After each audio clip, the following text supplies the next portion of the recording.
көргенімізге өте қуаныштымыз. Сұхбат беруге келіскеніңізге рахмет. Ең алдымен осы Армандар орындалады журналының оқырмандарына өзіңізді кеңінен таныстырып өтсеңіз. Қайырлы күн. Біріншіден осы журналға шақырғандарыңызға рахмет. Жалпы өзім таныстырып өтетін болсам, жалпы толық аты жөнім Нұрбол Қалымбек. Осы инвестиция саласына жүргеніне 3 жылы асып бара жатыр. Өзім жасым 21-де.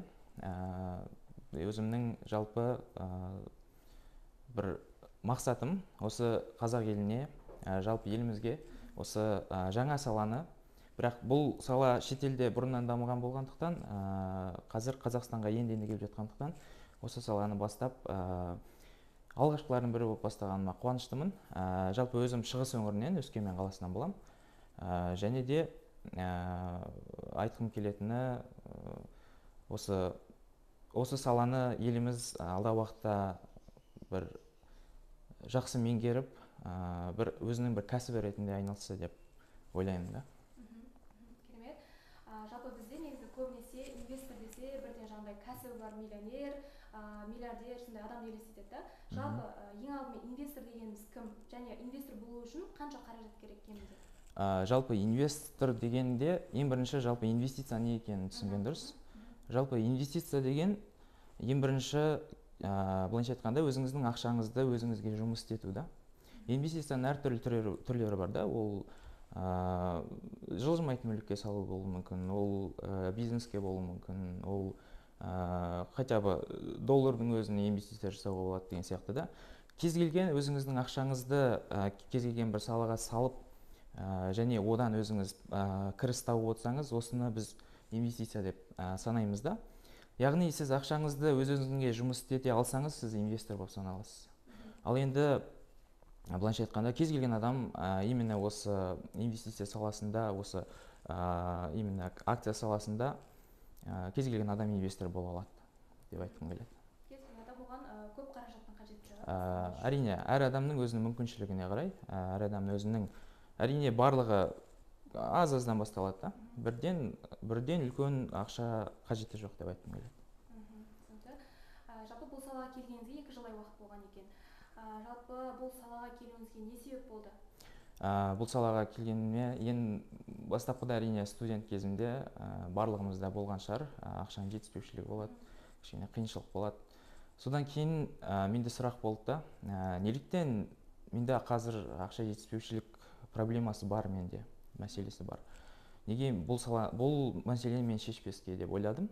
Одан кейін осы қаржы саласына қызығушылығым басталды. Одан кейін өзім зерттедім. Содан кейін алдыма шынымен де адам не ойлайды? Шынымен Алла оны жолын көрсетіп қояды екен да. Адамға не қажет?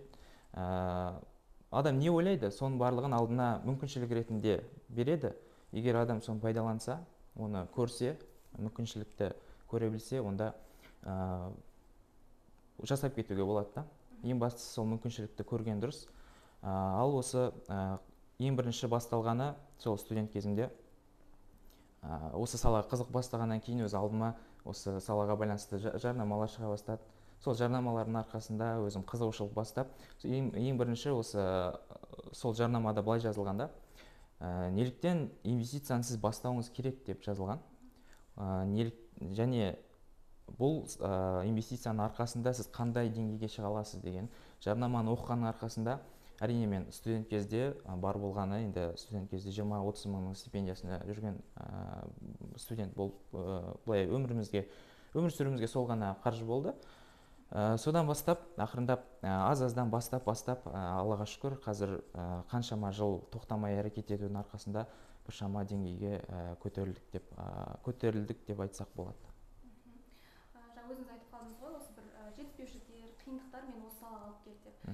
Жалпы осы өміріңізде, осы салада бір кездескен қиыншылықтарды қалай жеңесіз? Сізді не шабыттандырады? Шабытқа келетін болсақ, жалпы шабыттан бұрын, әрине шабыт тұрақсыз ғой бізде. Бірде келеді, бірде кетеді. Бірақ шабытпен жүретін болсақ, шабыт бірде келіп, бірде кетеді. Яғни тұрақсыз шабытпен жұмыс істесек, біздің іс-әрекетімізде тұрақсыз болады да. Нәтижемізде тұрақсыз болады. Сондықтан шабыттан бұрын біз тұрақтылықты қолға алсақ та, сіз шабытыңыз бар ма жоқ па бәрібір тұрақты түрде әрекет жасай беретін болсаңыз, әрекеттен кейін барып нәтиже пайда болады. Ең бірінші мен өзім шабыт алатыным осы нәтижеден. Нәтиже болғанда процесс кезінде.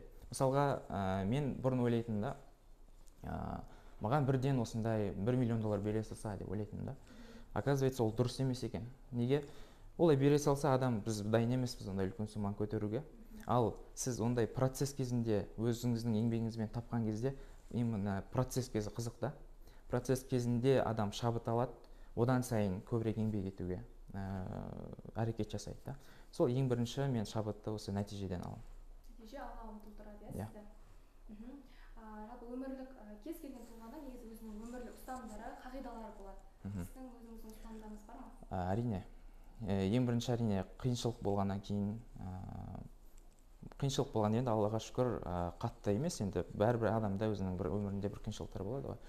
Осы кезде маған ең бір ұстанатын ұстанымым осы Майк Тайсон, боксер. Сол кісінің айтады да, мен өмірімде қиыншылық болған кезде берілмеймін дейді да. Берілгеннен жағдай өзгермейді. Берілгеннен жағдай өзгермейді әрине. Сіз ой қиын екен деп былайынан әрекетсіздікке барғаннан түк пайда жоқ та. Лучше қиындықта жүріңіз, әрекет етіңіз, жасаңыз, хотя бы бір несі болады да, нәтижесі болады. Өмірлік жалпы ең бір ұнайтын осы Майк Тайсонның ұстанымы, өзім ұстанамын. Жалпы негізі қазіргі таңда қазақ елі рухани және материалдық тұрғыдан негізінде бай халықтардың қатарына жатамыз да, бірақ қазіргі таңда халықтың әлеуметтік жағдайы көңіл қуантпайды. Негізінде қазақ халқы бай, дәулетті болу үшін қандай қадамдар жасау керек? Нені білуіміз керек? Ең бірінші, әрине, біреуіміз қара жұмыспен табамыз, біреуіміз білім арқылы табамыз дейміз ғой. Былайша айтқанда, қара жұмыспен ешкім байып кеткен жоқ та, шынымен. Ең бірінші білу керек, кез келген сала болсын, кез келген білім болсын, ең бірінші Абайдың өзі айтып кеткен, білім туралы айтып кеткен. Барлық жетістікке жеткен адамдардың барлығы оқу туралы, білім туралы айтады да. Ең бірінші айтқым келетіні, кез келген саланы үйреніп, сол саланы соңына дейін жеткізе, біздің елімізде бір не болмайды деп ойлаймын. Қаржы жағынан жетіспеушілік болмайды деп ойлаймын. Және де тағы айтқым келетіні, былайша айтқанда, күш кетеді, білім қалады. Осыны айтқым келеді. Демек, бірінші орында білім алу керек. Әрине. Негізінде енді осы қаржылық сауаттылықтың жоғынан қарапайым халық көбінесе зардап шегеді. Негізінде осындай қаржылық сауаттылықты арттыру үшін қандай қадамдар жасау керек? Ең бірінші, ең бірінші ол барлығымызға білетін, барлығымыз уже тізе шығып кеткен ереже деп айтайын ба. Ең бірінші қаржылық сауаттылықтың бастауы ол өзіңіздің ақшаңызды басқарып үйрену да. Өзіңіздің ақшаңызды басқарып үйренбесеңіз, ақша сізді басқарады. Сіз не жейтініңізді басқарады, сіз қайда тұратыныңызды, не киінетініңізді барлығын ақша басқарады. Егер де сіз ақшаны басқарып үйренбесеңіз да. Ең бірінші ақшаны басқарудың ең бірінші ережесі ол әрине барлығы әлем кітаптардың барлығында айтады. Ең бірінші өзіңіздің кез келген тапқан табысыңыздың 10%-ын жинап отырыңыз деп. Неліктен? Ол 10%-ның бізде бірнеше себептері бар жинау керектігінің. Неге? Біріншіден, әрине, Алла сақтасын, бір жағдай болып қалып жатса, сіз ешқандай қарызға кірмей, сол 10% жинаған ақшаңызбен өзіңіздің қажеттілігіңізді өтей аласыз. Екінші жағдайда, сіз енді қазір бізде көбісі жеке кәсіптен бұрын жалдамалы жұмыста істейді да. Жалдамалы жұмыста істейді, ол өмір бойы істеп жүре бергісі келмейді ғой. Әрине, уақыт өте келе күш қуаты бітеді, энергиясы бітеді жас келген сайын. Адам өзіне өзі жұмыс істегісі келеді. Сол 10% жинау арқылы өзінің бір жеке кәсібін бастауға болады да. Бұл екінші себеп деп айтуға болады. Үшінші себеп әрине осы инвестиция саласына. Тым болмағанда, ладно, бизнес ашқысы келмейтін шығар, бизнеске бас ауыртқысы келмейтін шығар. Хотя бы ақшасын инвестиция ретінде салып, содан өзінің бір кіріс көзін алып отыруға болады. Қаржылық сауаттылықтың ең басты бірінші ережесі осы деп айтуға болады. Жалпы сіз осы сала бойынша өзіңіздің жеке офлайн, онлайн сабақтарыңызды өтесек, қателеспесем, сіздің сабақтарыңыздың ерекшелігі неде? Менің сабақтарымның ерекшелігі біріншіден жалпы бұл саланы, әрине, бұл сала ең алғаш рет 1700 жылы Бельгияда, мысалға биржа дейміз ғой, биржа ең алғаш рет 1700 жылы құрылған екен, ал Америкада 1800 жылдан басталған. Ал біздің елімізге көп болған жоқ, 2-3 жыл ғана болды. Соның өзінде қазір адамдарда енді біліп келе жатыр, бірақ соның өзінде сенімсіздік бар. Енді ең бірінші осы менің адамдарды оқытқанның бастауында ең бірінші мен адамдардың бірінші мышлениясын өзгертуге тырысамын. Өйткені көбісі былайша айтқанда кедейлік мышление и байдың мышлениясы деп, бай адам мышлениясы деп бөлінеді ғой. Кедейлік мышлениясынан бірінші миларын ашып, шын айту керек, жалпы көздерін ашып түсіндіргім келеді. Мүмкіншілік бар, осындай жасасаңыз осындай болады дегенді түсіндіріп алғаннан кейін барып құралдарға көшем. Одан кейін барып адамдардың реально бұл жұмыс істейтін екендігін көрсеткім келеді. Содан кейін барып уже осы бағана айтып өттім, өзінің 10% ақшасын хотя бы осы акцияға инвестиция салса деп. Оған салатын болса, мысалға бізде ақша ұйықтамайды, ақша жалқауланбайды, ақша қарын ашпайды, ақша настроениесі болмай қалмайды. Ал адам не істейді? Адамның көңіл күйі болмауы мүмкін, адам бір жалқаулануы мүмкін. Сонда біз неге осындай ақшаның мүмкіншілігі бар кезде қолданбасқа? Ақша қарап тұрсаңыз, қағазда тек кішкене құн беріп қойғанбыз. Шығып жатқан күнделікті печать болып шығарып жатқан қағаз. Неге біз сол қағаз үшін қиналуымыз керек та? Лучше ақша біз үшін жұмыс істесін. Ақша бізді биік деңгейге көтерсін. Біз ақшаның соңынан емес, ақша біздің соңымыздан жүретіндей болсын дегім келеді та. Сонда ең бірінші мен адамдарға осыны түсіндіре отырып, ақшаны қалай өз-өзіңізге жұмыс істеу керек, және осы именно біз осы салада Америка компанияларының акцияларымен жұмыс істейміз. Америка компанияларының кәдімгі мысалға Tesla, Apple сияқты да. Осы компаниялардың акцияларымен біз сауда жасау арқылы, акция деген былайша айтқанда, сіз мысалға базарға барып бір товар сатуыңызға мүмкін, акция деген кәдімгі биржада акцияны бір товар деп алуға болады. Сіз соны айналдыру арқылы өзіңіздің ақшаңызды көбейтсеңіз болады. Яғни арзаннан алып қымбатқа сату деген сияқты. Яғни айтқым келетіні, сіз базарға барып товар сатпай қойыңыз, тек ақшаңызды осы салаға салу арқылы үйде отырып өзіңіздің ақшаңызды айналдырып көбейте берсеңіз болады. Және мұнда өте үлкен мүмкіншілік көп. Менің оқытатын ең басты курстағы ең бір осы акциямен сауда жасау, және сол арқылы өзіңіздің ақшаңызды көбейте отырып, тіпті күніне сіз былайша айтқанда айына сіз 1 жыл бойы таппаған сумманы табуға мүмкіншілік бар екендігін үйрете аламын. Және әрине бұл жерде көп студенттер бізде нәтиже бар. Әрине кез келген салада ең бірінші адамға нәтиже болу үшін көбісі ойлайды да, мен курсқа қатысам, мен қолыма бір сиқырлы таяқша береді деп ойлайды. Бірден өзгеріп кетеді дейді. Бірақ өздері әрекет жасағысы келмейді да. Осыған байланысты бір не бар ғой, анекдот айта өтейін. Бір күні бір жігіт диванда армандап Құдайдан тілеп жата береді екен да, маған көп ақша берші деп.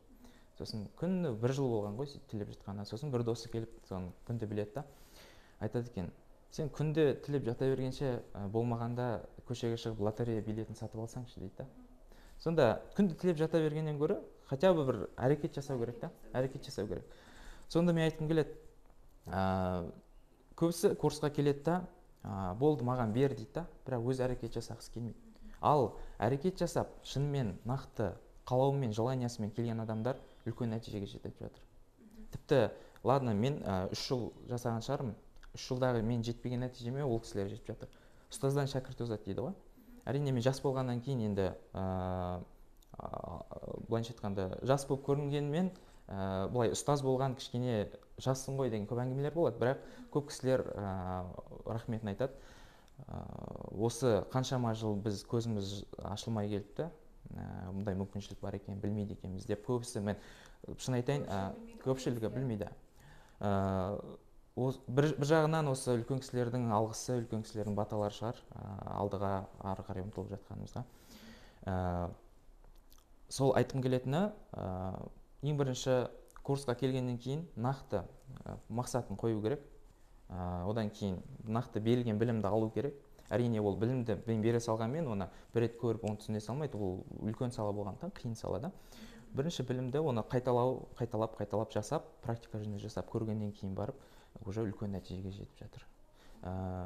Қазірдің өзінде көптеген студенттер, менде оқып жатқан көптеген студенттерде жақсы нәтижелер болып жатыр.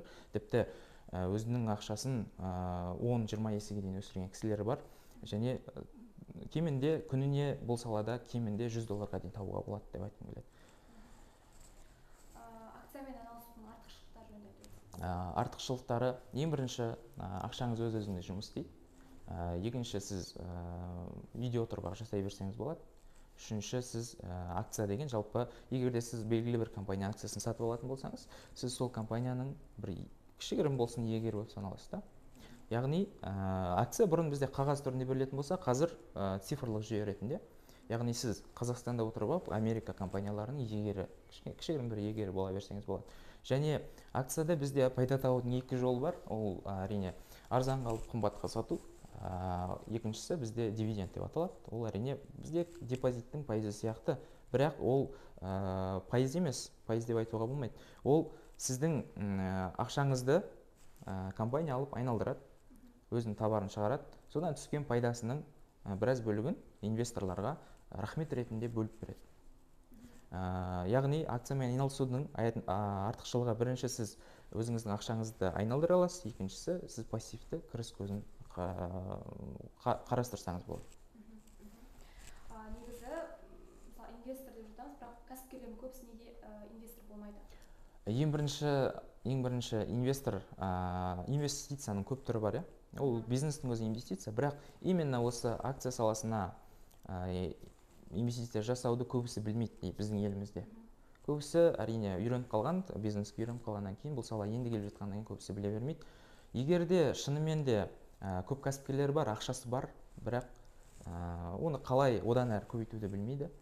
Бізде осы, егер де тым болмағанда біздің кәсіпкерлер былай күнделікті айналдырмай қойсын өзінің ақшасын, но осы шетелдік компанияларға, тіпті өзіміздің еліміздің компанияларға да, биржадағы компанияларға салса болады. Көбісі айтқым келетіні сол, енді білімсіздіктің кесірінен деп айтайын ба, или білмеудің кесірінен көбісі осындай оңай саланы, оңай деп те айтуға болмас, бірақ егер түсініп кетсе оңай. Сондықтан да білмеудің кесірінен осы именно акция саласында көп кәсіпкерлер осы жерге ақшаны салудан қорқады, ақшамызды жоғалтамыз деп қорқады. Бірақ негізінде ең оңай, мысалға бизнес бастағысы келмей, мысалы бизнеспен айналысып бас ауыртқысы келмейтін кісілер тек ақшасын осында салып қойып айналдыра берсе болады деп айтқым келеді. Негізі осы сіз, мысалы, жаста болса, осылай үлкен саланы меңгеріп басқарып жүрсе, негізінде өзіңнің ойлаған мақсатыңа, жаңағыдай көздеген жетістігіңе жетудің басты құпиясы неде деп ойлайсыз? Ең бірінші, мен өзімнің осы әрине студент кезден осы деңгейге көтерілгеніме Аллаға шүкір деймін. Ең бірінші маған көмектескен, бағанада айтып өттім, тұрақтылық. Ең қанша жерден сіз көңіл күйіңіз жоқ болсын, қанша жерден қиын болсын, қуансаңыз да, мұңайсаңыз да, ең бірінші қиыншылық болса да, жетістік болса да, бастысы жетістікке бір масаттанып кетпей, қиыншылыққа налып кетпей, тұрақты түрде әрекет жасай берсе, кез келген адам жетістікке жете алады деп ойлаймын. Және ол әрекеттен бұрын тек әрекет жасай беруге де болмайды. Оған білім керек та. Тек әрекет жасай берген нәтиже болмауы мүмкін. Ол әрине ең бірінші орында, тіпті Құранның өзінде осы білім туралы айтылған, ең бірінші. Білім, егер де мысалға айтып өттім, сіз жай қара жұмыс істеп жүргенмен, сіз ол жерден бір белгілі бір деңгейде ғана таба аласыз. Ал білім сіздің мүмкіндігіңізді ашады, мүмкіндігіңізді үлкейтеді. Сол арқылы сіз тұрақты түрде әрекет етіп, бір жағынан біліміңізді алып, бір жағынан әрекет ететін болсаңыз, және екі жақта бізде білім мен әрекет тұрса, ортасында бізде иман тұру керек. Сенім болу керек, дұға, тілек болу керек деп ойлаймын. Менің өзімнің тағы бір ұстанатыным осылай, бір жағынан әрекет, бір жағынан білім, бір жағынан осы күнделікті Аллаға деген жақын сенім, күнделікті дұға, күнделікті тілек мені алдыға жетелейді деп айтқым келеді. Дұғамен әрекетті қатар жасау керек. Қатар жасау керек. Армандар орындалады деген несі бе? Және бала күніңізде кім болуды армандадыңыз? Армандар әрине орындалады. Мен былайынша қаржы саласына мүлдем қатысы жоқ болды, мен арманым. кішкентай кезімде, мектеп кезінде ең мен арман болғым келді. Енді ол кезде сол кездегі тренд болды ма, сол кездегі бір жақсы бір танымал сала болған ба, мен әнші болғым келетін. Бірақ уақыт өте келе түсіндім, бұл сала қосымша алып жүруге болады екен. Қосымша алу. Бірінші менде мынандай таңдау болды. Либо әнші болып кету, либо бірінші ақша табу. Мен ойладым, бірінші әнші болуға тырысатын болсам, әрине жетуге болар, бірақ ұзақ уақыт кетеді да. Өйткені сізде бірінші қаржы жағы болуы мүмкін. Әрине мықты әнші болып кету үшін талантыңыз мықты болу керек. Мен айта алмаймын, мен өзім таланттымын деп өнер саласында. Сондықтан мен бірінші қатты бір талантты болмағаннан кейін, бірінші өзімнің қаржылай жағдайымды дұрыстап алып барып, одан кейін бұл арманымды ақша табу жолында емес, өзімнің бір хобби ретінде айналысқым келеді да. Сол себепті ойлаймын, қазірде арман жолында шығармын. Өйткені бірінші өзімнің қаржы жағдайымды үлкен деңгейге көтеріп алғаннан кейін барып, өзімнің қалаған арманыммен, қалаған арманымды жүзеге асырып, қалған мақсатымды жасай берсем болады деп айтсам болады. Жалпы барлық армандарыңыздың, мақсаттарыңыздың орындалуына тілектеспін. Ағымдағы жылға жалпы қандай жоспарларыңыз бар? Қандай тың жаңалықтар болуы мүмкін? Иншалла, именно осы саланы көп зерттеп айналысып жүргеннен кейін шетелден, именно Америкадан көп білім алып жатырмын. Соның арқасында сол білімді неге Америка дамыған да? Өйткені білім мықты. Осы шетелден білім алу арқылы осы білімді мен бүкіл елімізді сауаттандырып, осы неге бізде жоқ білімді елімізде сауаттандырып, еліміздің экономикалық жағдайын көтеру да ең бірінші мақсат. Яғни сіз осы акция саласында сіз Америка компанияларын салу арқылы өзіңіз ақшаңызды көбейтіп, біз Қазақстанға алып келеміз да. Былайша айтқанда шетелден ақша кіргізіп жатырмыз біз. Ең бірінші бұл жерде біздің экономикамыз көтеріледі. Екінші, адамдардың әлеуметтік жағдайы, яғни қаржы жағынан жағдайы жақсарады. Үшінші, білімі толығады, көзі ашылады, мүмкіншіліктерді көреді. Осының арқасында осы мақсатты қолдана отырып, осы алдағы бір 5 жылдықта деп айтайын ба, осы жылдан бастап бүкіл елімізді, бүкіл Қазақстанымыздың әрбір қаласына барып, қызығушылығы бар адамдарды жинап, нақты бір, былайша айтқанда, бүкіл елімізді осы біліммен қамтығым келеді. Жалпы жоспарым осындай. Керемет, сізге сәттілік. Жалпы Нұрбол мырза, осындай ерекше сұхбат болған үшін, өзіңіздің біліміңізбен, тәжірибеңізбен бөлісіп жатқаныңыз үшін ерекше алғысымызды білдіреміз. Әрбір бастамаңыз оңынан болсын деп тілейміз. Сізге тек сәттілік тілейміз. Рахмет сіздерге шақырғандарыңызға. Мен жалпы бұндай сұхбаттарда көбінесе қобалжып қала беретін бар, бірақ бүгін ерекше болды. Өйткені жүректен шыққан сөздер жүрекке жетеді деп ойлаймын. Ешқандай бір қобалжу болмады деп ойлаймын. Сіздерге де рахмет шақырғандарыңызға. Өзімнің бір шынайы жеткізгім келген ойымды жеткізе алдым деп ойлаймын.